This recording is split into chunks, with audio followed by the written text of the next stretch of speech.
To remove that turbo clamp and take off the turbo pipe in order for you to access the pipe.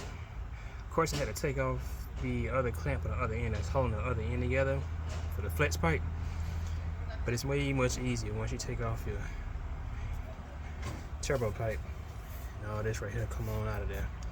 You just slide everything back in. As you can see, this is the turbo pipe. You can see where it broke off at.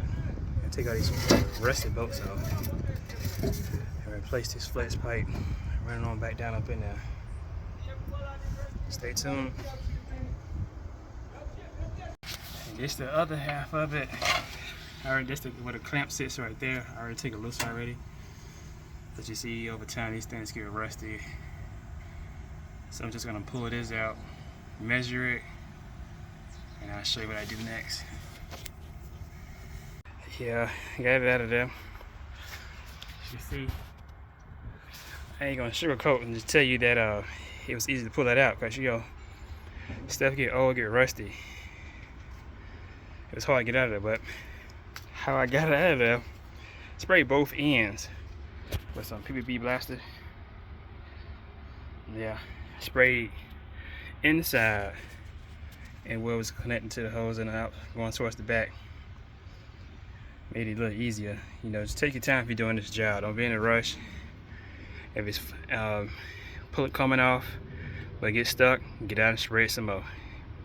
Just keep going, keep spraying. It eventually come off. This is what I broke off from the turbo. That goes to the turbo. That's the down part to go out. Yeah. So, see how old and rusty those bolts get? Just from the heat, man, and the weather, man. They do a number. So I gotta get these rusty bolts off. Run with new clamp bolts. Yeah, new clamp. That's these bolts right here. So rusty, I wouldn't even trust putting that back on. But here we are. So, eventually. So what I had to do in order for me to get this little piece off, because there's nothing to grab onto, as you can see. Nothing to grab onto. So I had to cut it. Cut it with my grinder. Milwaukee. Just cut it, just lightly cut it. You don't want to cut it too deep. If you're not familiar with using one, I suggest that have somebody do that for you. But you barely cut it, just so you can cut that top metal. If you cut too deep, you'll be cutting the exhaust pipe. You don't want to do that. So just cut it until it breaks the threads. Just take it on off. As you can see, this is my old one. This is my new one. I'm gonna have to cut it. I'm gonna measure it and cut it.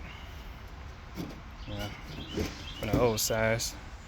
Be easy to put on instead of putting this long thing on here. But you have to cut it. Just measure. Always measure twice, cut once. Measure twice, cut once. And ready to install. As you see, I'm coming out at 15 and a half. 15 and a half.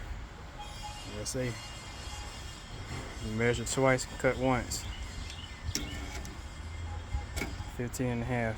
Measure twice, cut once. I got to measure it off so I can cut all the way around. It's flex pipe. It'd be one way on one side because it just bends. It'd be totally different on the other side. So it's best to put you some tape around it. Be accurate on both sides all the way around. Alright, let's go. As you can see, I got it cut. That's the remainder. This is what we need right here. And what we're going to do is clean this up and give me some more PPB blast on it. A little bit on that. I'm going to try to see what that line is. Maybe we're going to go right back where that line was at. If that's how far I'm going to push it up there. It'd be easier to do it how it was, What they say, if it's broke, don't fix it. In this case, it was broke, but hey, the measurement was right on point. So, going back with the same measurements. You got that thing all lubed up. Pause, but got it all lubed up, ready to go. What I like to do is, put these clamps on Don't tighten them up, just put them on. So always remember that the smaller side goes on the exhaust. You can see these clamps, you know, smaller side, bigger side, and the bigger side goes on the flex pipe, because the flex pipe is bigger than your pipe, you know, so that's why it goes on the big side. I'm gonna just go ahead and just slide them on up there, right there where we want it. And this is what we want it. That's what we want it. Uh-oh. Slide them right there. Put that clamp back on there, hold them right there. We don't want to tighten it all the way down. We just want to hold them right there. So you want to go back with the clamps already like pre-installed already, but not tightened, just loosely. So you got to turn this exhaust. It's almost like a puzzle with exhaust. I hate doing it, but you know, just have to do it. I'm gonna run it back down in that hole just like that. Taking out the pipes, tighten up my clamps, put everything back together, clean up a little bit. I know it's a little messy right now, but that's okay. Gotta clean everything off, clean everything up. But that's the next step. As you can see, I got everything on there. Just gotta clean up the pipes, you know, make it a little nice and clean and neat. But for the most part, that's it, man. You know, that's how you install it. Flex pipe, especially from the turbo area, you know. It's pretty much the same, but with the turbo, it's easy to just come in, you know, this way instead of trying to do it from the side of the truck. But yep, flex pipe installed. Hope this helped someone. Comment, like, and subscribe. Thank you.